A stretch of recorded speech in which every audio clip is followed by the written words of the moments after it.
ಸ್ನೇಹಿತರೆ, ಎಲ್ಲರಿಗೂ ನಮಸ್ಕಾರ. ನೋಡಿ, ಗೃಹಲಕ್ಷ್ಮಿ ಯೋಜನೆಯ ಪ್ರತಿಯೊಂದು ಫಲಾನುಭವಿಗಳ ಬ್ಯಾಂಕ್ ಖಾತೆಗೆ ಸರ್ಕಾರ ಕೊನೆಗೂ 6,000 ಹಣವನ್ನು ಜಮಾ ಮಾಡ್ತಾ ಇದೆ. ಇಂದು ಜನವರಿ 26 ಭಾನುವಾರ ಮತ್ತು ನಾಳೆ ಜನವರಿ 27 ಸೋಮವಾರ ಕರ್ನಾಟಕದ 27 ಜಿಲ್ಲೆಗಳ ಪ್ರತಿಯೊಂದು ಫಲಾನುಭವಿಗಳಿಗೆ 4 ಹಂತಗಳಲ್ಲಿ 6,000 ಹಣ ಜಮಾ ಆಗ್ತಾ ಇದೆ. ಅದೇ ರೀತಿ ಈ 6,000 ಹಣ ಸುಮಾರು 1,23,000 ಫಲಾನುಭವಿಗಳ ಬ್ಯಾಂಕ್ ಖಾತೆಗೆ ಸರ್ಕಾರ ಕ್ಯಾನ್ಸಲ್ ಮಾಡಿದ್ದು, ಸರ್ಕಾರ ಇತ್ತೀಚೆಗೆ ಜಾರಿಗೆ ತಂದಿರುವ 5 ಹೊಸ ನಿಯಮದ ಆಧಾರದ ಮೇಲೆ ಪ್ರತಿಯೊಂದು ಫಲಾನುಭವಿಗಳಿಗೆ ಹಣ ಜಮಾ ಆಗಲಿದೆ. ಹಾಗಾದರೆ ಬನ್ನಿ ಸ್ನೇಹಿತರೆ, ಸರ್ಕಾರ ಜಾರಿಗೆ ತಂದಿರುವಂತಹ 5 ಹೊಸ ನಿಯಮಗಳು ಏನು ಮತ್ತು ಯಾವ ಜಿಲ್ಲೆಗಳಿಗೆ ಹಣ ಜಮಾ ಆಗ್ತಾ ಇದೆ ಅಂತ ನಾನು ನಿಮಗೆ ತಿಳಿಸ್ಕೊಡ್ತೀನಿ. ಅದಕ್ಕಿಂತ ಮೊದಲು ನೀವೇನಾದರೂ ಇನ್ನೂ ಕೂಡ ನನ್ನ ಚಾನಲನ್ನು ಸಬ್ಸ್ಕ್ರೈಬ್ ಮಾಡಿಲ್ಲ ಅಂದರೆ ದಯವಿಟ್ಟು ಚಾನಲನ್ನು ಸಬ್ಸ್ಕ್ರೈಬ್ ಆಗಿ, ಹಾಗೆ ವಿಡಿಯೋಗೆ ಒಂದು ಲೈಕ್ ಮಾಡಿ. ಹೌದು ಸ್ನೇಹಿತರೆ, ಗೃಹಲಕ್ಷ್ಮಿ ಯೋಜನೆಯ ಸಾಕಷ್ಟು ಫಲಾನುಭವಿಗಳು ಪ್ರತಿನಿತ್ಯವೂ ಕೂಡ ನಮ್ಮ ಬ್ಯಾಂಕ್ ಖಾತೆಗೆ ಇನ್ನ ಗೃಹಲಕ್ಷ್ಮಿ ಯೋಜನೆಯ 16ನೇ ಕಂತಿನ ಹಣ ಜಮಾ ಆಗಿಲ್ಲ ಅಂತ ವೇಟ್ ಮಾಡ್ತಾ ಇದ್ರಿ. ಇದೀಗ ಕೊನೆಗೂ ಸರ್ಕಾರದಿಂದ ಇಂದು ಭಾನುವಾರ ಮತ್ತು ನಾಳೆ ಸೋಮವಾರದಿಂದ ಕರ್ನಾಟಕದ 27 ಜಿಲ್ಲೆಗಳಿಗೆ ಸರ್ಕಾರ 6,000 ಹಣವನ್ನ ಜಮಾ ಮಾಡ್ತಾ ಇದೆ. ಗೃಹಲಕ್ಷ್ಮಿ ಯೋಜನೆಯಲ್ಲಿ 16 ಮತ್ತು 17ನೇ ಕಂತಿನ 4,000 ಹಣ, ಅದೇ ರೀತಿ ಅನ್ನಭಾಗ್ಯ ಯೋಜನೆಯ ಪ್ರತಿಯೊಂದು ಫಲಾನುಭವಿಗಳಿಗೆ ಪೆಂಡಿಂಗ್ ಇರುವಂತಹ 5 ಕಂತಿನ 2,000 ಹಣ, ಒಟ್ಟಾರೆ ಪ್ರತಿಯೊಂದು ಫಲಾನುಭವಿಗಳ ಬ್ಯಾಂಕ್ ಖಾತೆಗೆ ಸರ್ಕಾರ 6,000 ಹಣವನ್ನ ಜಮಾ ಮಾಡ್ತಾ ಇದ್ದು, ನೀವು ಈ 6,000 ಹಣವನ್ನ ಪಡೆದುಕೊಳ್ಳಬೇಕು ಅಂದರೆ ಸರ್ಕಾರದಿಂದ 5 ಹೊಸ ನಿಯಮಗಳು ಕೂಡ ಜಾರಿಗೆ ಬಂದಿದೆ. ಈ 5 ಹೊಸ ನಿಯಮದ ಆಧಾರದ ಮೇಲೆ ಸುಮಾರು 1,23,000 ಫಲಾನುಭವಿಗಳ ಬ್ಯಾಂಕ್ ಖಾತೆಗೆ ಸರ್ಕಾರ ಈ ಬಾರಿ 6,000 ಹಣವನ್ನ ಕ್ಯಾನ್ಸಲ್ ಮಾಡಿದ್ದು, ಸರ್ಕಾರ ಜಾರಿಗೆ ತಂದಿರುವ 5 ಹೊಸ ನಿಯಮಗಳು ಏನು ಅಂತ ತಿಳ್ಕೊಳ್ಳೋಣ ಬನ್ನಿ. ಅದಕ್ಕಿಂತ ಮೊದಲು ಇಂದು ಜನವರಿ 26 ಭಾನುವಾರ ಮತ್ತು ನಾಳೆ ಜನವರಿ 27 ಸೋಮವಾರ ಕರ್ನಾಟಕದ ಯಾವ ಜಿಲ್ಲೆಗಳ ಫಲಾನುಭವಿಗಳ ಬ್ಯಾಂಕ್ ಖಾತೆಗೆ ಸರ್ಕಾರ ಈ 6,000 ಹಣವನ್ನ ಜಮಾ ಮಾಡ್ತಾ ಇದೆ ಅಂತ ನಾನು ನಿಮಗೆ ತಿಳಿಸಿಕೊಡ್ತಾ ಇದ್ದೇನೆ. ನೋಡಿ ವೀಕ್ಷಕರೇ, ಸರ್ಕಾರದಿಂದ ಬಂದಿರುವಂತಹ ಒಂದು ಮಾಹಿತಿಯ ಪ್ರಕಾರ ಈ 6,000 ಹಣ 4 ಹಂತಗಳಲ್ಲಿ ಪ್ರತಿಯೊಂದು ಜಿಲ್ಲೆಯ ಫಲಾನುಭವಿಗಳ ಬ್ಯಾಂಕ್ ಖಾತೆಗೆ ಜಮಾ ಆಗ್ತಾ ಇದೆ. ಮೊದಲನೆಯ ಹಂತದಲ್ಲಿ ಬೆಳಗಾವಿ ವಿಭಾಗಕ್ಕೆ ಹಣ ಜಮಾ ಆಗ್ತಾ ಇದ್ದು, ಈ ಒಂದು ವಿಭಾಗದಲ್ಲಿ ಬರುವಂತಹ ಒಂದು ಜಿಲ್ಲೆಗಳ ಹೆಸರು ಬಾಗಲಕೋಟೆ, ಬೆಳಗಾವಿ, ವಿಜಯಪುರ, ಧಾರವಾಡ, ಗದಗ, ಹಾವೇರಿ, ಉತ್ತರ ಕನ್ನಡ. ಅದೇ ರೀತಿ ಎರಡನೆಯ ಹಂತದಲ್ಲಿ ಬೆಂಗಳೂರು ವಿಭಾಗಕ್ಕೆ ಹಣ ಜಮಾ ಆಗ್ತಾ ಇದ್ದು, ಬೆಂಗಳೂರು ನಗರ, ಬೆಂಗಳೂರು ಗ್ರಾಮಾಂತರ, ರಾಮನಗರ, ಚಿಕ್ಕಬಳ್ಳಾಪುರ, ಚಿತ್ರದುರ್ಗ, ದಾವಣಗೆರೆ, ಕೋಲಾರ, ಶಿವಮೊಗ್ಗ ಮತ್ತು ತುಮಕೂರು.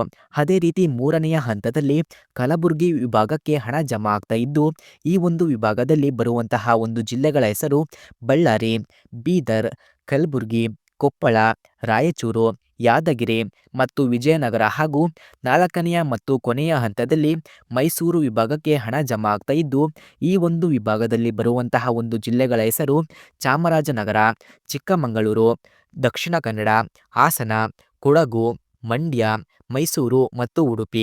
ಈ ಪ್ರತಿಯೊಂದು ಜಿಲ್ಲೆಗಳ ಫಲಾನುಭವಿಗಳಿಗೆ ಸರ್ಕಾರ 4 ಹಂತಗಳಲ್ಲಿ ಗೃಹಲಕ್ಷ್ಮಿ ಯೋಜನೆಯ 4,000 ಹಣ, ಇದರ ಜೊತೆಗೆ ಅನ್ನಭಾಗ್ಯ ಯೋಜನೆಯ 5ನೇ ಕಂತಿನ 2,000 ಹಣವನ್ನ ಪ್ರತಿಯೊಂದು ಫಲಾನುಭವಿಗಳಿಗೆ ಜಮಾ ಮಾಡ್ತಾ ಇದ್ದು, ಹಾಗೆ ನಿಮ್ಮ ಬ್ಯಾಂಕ್ ಖಾತೆಗೆ ಜನವರಿ ತಿಂಗಳು ಮುಗಿಯುವಷ್ಟರಲ್ಲಿ ಪ್ರತಿಯೊಂದು ಫಲಾನುಭವಿಗಳು ಆದಷ್ಟು ಬೇಗ ಈ 6,000 ಹಣವನ್ನ ಪಡೆದುಕೊಳ್ತೀರಾ.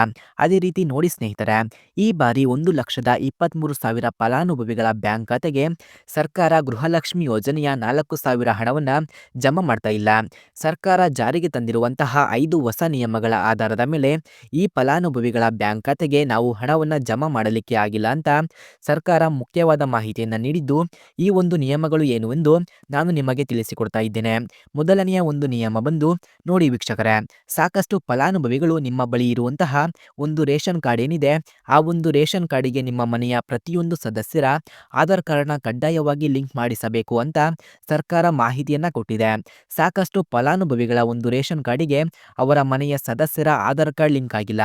ಆದಷ್ಟು ಬೇಗ ಪ್ರತಿಯೊಂದು ಫಲಾನುಭವಿಗಳು ನಿಮ್ಮ ಮನೆಯ ಸದಸ್ಯರ ಆಧಾರ್ ಕಾರ್ಡ್ನ ನಿಮ್ಮ ಬಳಿ ಇರುವಂತಹ ರೇಷನ್ ಕಾರ್ಡಿಗೆ ಲಿಂಕ್ ಮಾಡಿಸಿಕೊಳ್ಳಿ. ಅದೇ ರೀತಿ ಎರಡನೆಯ ನಿಯಮ ಬಂದು, ಸಾಕಷ್ಟು ಗೃಹಲಕ್ಷ್ಮಿ ಯೋಜನೆಯ ಹಣ ಪಡೆಯುತ್ತಿದ್ದ ಪ್ರತಿಯೊಂದು ಫಲಾನುಭವಿಗಳ ಒಂದು ಆಧಾರ್ ಕಾರ್ಡ್ ಕಳೆದ 15 ವರ್ಷದಿಂದ ಯಾವುದೇ ರೀತಿಯ ಅಪ್ಡೇಟ್ ಮಾಡಿಸಿಲ್ಲ ಅಂತ ಸರ್ಕಾರ ಒಂದು ಮಾಹಿತಿಯನ್ನು ನೀಡಿದೆ. ನೋಡಿ ವೀಕ್ಷಕರೇ, ವೀಕ್ಷಕರೇ, ನಿಮ್ಮ ಬಳಿ ಇರುವಂತಹ ಒಂದು ಆಧಾರ್ ಕಾರ್ಡಿಗೆ ನೀವು ಯಾವುದೇ ರೀತಿಯ ಅಪ್ಡೇಟ್ ಮಾಡಿಸಿಲ್ಲ ಅಂದರೆ ನಿಮ್ಮ ಬ್ಯಾಂಕ್ ಖಾತೆಗೆ ಗೃಹಲಕ್ಷ್ಮಿ ಯೋಜನೆಯ 2,000 ಹಣ ಜಮಾ ಆಗೋದಿಲ್ಲ. ಮತ್ತೆ ವೀಕ್ಷಕರೇ, ಮೂರನೆಯ ನಿಯಮ ಬಂದು ಕಳೆದ 3 ತಿಂಗಳಿಂದ ಯಾರೆಲ್ಲ ಫಲಾನುಭವಿಗಳು ಸರ್ಕಾರದಿಂದ ಬರುವಂತಹ ಒಂದು ರೇಷನ್ ಏನಿದೆ ಅಂದರೆ ಅನ್ನಭಾಗ್ಯ ಯೋಜನೆಯ ಅಕ್ಕಿಯನ್ನು ಕಳೆದ 3 ತಿಂಗಳಿಂದ ನೀವು ಪಡೆದುಕೊಂಡಿಲ್ಲ ಅಂದರೆ ನಿಮ್ಮ ಬ್ಯಾಂಕ್ ಖಾತೆಗೆ ಸರ್ಕಾರದಿಂದ ಗೃಹಲಕ್ಷ್ಮಿ ಯೋಜನೆಯ ಹಣ ಜಮಾ ಆಗೋದಿಲ್ಲ. ಸರ್ಕಾರ ಕ್ಯಾನ್ಸಲ್ ಮಾಡ್ತಾ ಇದೆ ಅಂತ ತಿಳಿಸಿದ್ದಾರೆ. ಸ್ನೇಹಿತರೆ, ಅದೇ ರೀತಿ 4ನೇ ನಿಯಮ ಬಂದು ಸಾಕಷ್ಟು ಫಲಾನುಭವಿಗಳು ಪ್ರತಿ ತಿಂಗಳು 2,000 ಹಣವನ್ನ ಪಡೆಯುತ್ತಿದ್ದರೆ ಈ ಒಂದು ಫಲಾನುಭವಿಗಳು ಸರ್ಕಾರಕ್ಕೆ ತೆರಿಗೆಯನ್ನ ಕಟ್ಟುತ್ತಾ ಇರೋದು ಸರ್ಕಾರಕ್ಕೆ ತಿಳಿದು ಬಂದಿದ್ದು ಇಂತಹ ಪ್ರತಿಯೊಂದು ಫಲಾನುಭವಿಗಳಿಗೆ ಸರ್ಕಾರ ಗೃಹಲಕ್ಷ್ಮಿ ಯೋಜನೆಯ 2,000 ಹಣವನ್ನ ಕ್ಯಾನ್ಸಲ್ ಮಾಡ್ತಾ ಇದೆ. ಅದೇ ರೀತಿ 5ನೇ ನಿಯಮ ಬಂದು ನೋಡಿ ವೀಕ್ಷಕರೇ, ಗೃಹಲಕ್ಷ್ಮಿ ಯೋಜನೆಯ 2,000 ಹಣವನ್ನ ಪಡೆಯುವ ಪ್ರತಿಯೊಂದು ಮನೆಯ ಸದಸ್ಯರಲ್ಲಿ ಯಾರಾದರೂ ಸರ್ಕಾರ ನೌಕರನಾಗಿ ಕಾರ್ಯವನ್ನು ನಿರ್ವಹಿಸುತ್ತಾ ಇದ್ದರೆ ಇಂತಹ ಕುಟುಂಬಕ್ಕೆ ಸರ್ಕಾರ ಗೃಹಲಕ್ಷ್ಮಿ ಯೋಜನೆಯ 2,000 ಹಣವನ್ನ ಜಮಾ ಮಾಡೋದಿಲ್ಲ. ಈ ಒಂದು ಕುಟುಂಬದ ರೇಷನ್ ಕಾರ್ಡ್ನ ಸರ್ಕಾರ ಕ್ಯಾನ್ಸಲ್ ಮಾಡಿ ಗೃಹಲಕ್ಷ್ಮಿ ಯೋಜನೆಯ 2,000 ಹಣವನ್ನ ಕೂಡ ಈ ಒಂದು ಫಲಾನುಭವಿಗಳಿಗೆ ಸರ್ಕಾರ ಕ್ಯಾನ್ಸಲ್ ಮಾಡುತ್ತೆ. ಈ 5 ಹೊಸ ನಿಯಮದ ಆಧಾರದ ಮೇಲೆ ಪ್ರತಿಯೊಂದು ಫಲಾನುಭವಿಗಳಿಗೆ ಸರ್ಕಾರ 6,000 ಹಣವನ್ನ ಜಮಾ ಮಾಡ್ತಾ ಇದೆ. ವೀಕ್ಷಕರೇ, ಇಂದು ಭಾನುವಾರ ಮತ್ತು ನಾಳೆ ಸೋಮವಾರ ಕರ್ನಾಟಕದ 27 ಜಿಲ್ಲೆಗಳಿಗೆ 4 ಹಂತಗಳಲ್ಲಿ ಸರ್ಕಾರ 6,000 ಹಣವನ್ನ ಜಮಾ ಮಾಡ್ತಾ ಇದ್ದು ನಿಮ್ಮ ಬ್ಯಾಂಕ್ ಖಾತೆಗೆ ಜನವರಿ ತಿಂಗಳು ಮುಗಿಯುವಷ್ಟರಲ್ಲಿ ಪ್ರತಿಯೊಂದು ಫಲಾನುಭವಿಗಳು 6,000 ಹಣವನ್ನ ಪಡೆದುಕೊಳ್ತೀರಾ. ದಯವಿಟ್ಟು ಪ್ರತಿಯೊಬ್ಬರು ಕೆಲವು ದಿನಗಳ ಕಾಲ ವೇಟ್ ಮಾಡಿ ಅಂತ ಹೇಳುತ್ತಾ ಇದಿಷ್ಟು ಗೃಹಲಕ್ಷ್ಮಿ ಯೋಜನೆಯ ಕುರಿತು ಸರ್ಕಾರದಿಂದ ಬಂದಿರುವಂತಹ ಹೊಸ ಮಾಹಿತಿಯಾಗಿದೆ. ನೋಡಿ ಸ್ನೇಹಿತರೆ, ನಾನು ಕೊಟ್ಟಿರುವಂತಹ ಮಾಹಿತಿ ನಿಮಗೆ ಇಷ್ಟವಾಗಿದ್ದರೆ ದಯವಿಟ್ಟು ಪ್ರತಿಯೊಬ್ಬರು ಇದೇ ರೀತಿ ಇನ್ಫಾರ್ಮೇಷನ್ಗಳಿಗಾಗಿ ನಮ್ಮ ಚಾನಲ್ ಅನ್ನು ಸಬ್ಸ್ಕ್ರೈಬ್ ಆಗಿ. ಅದೇ ರೀತಿ ವಿಡಿಯೋಗೆ ಒಂದು ಲೈಕ್ ಮಾಡಿ. ಧನ್ಯವಾದಗಳು.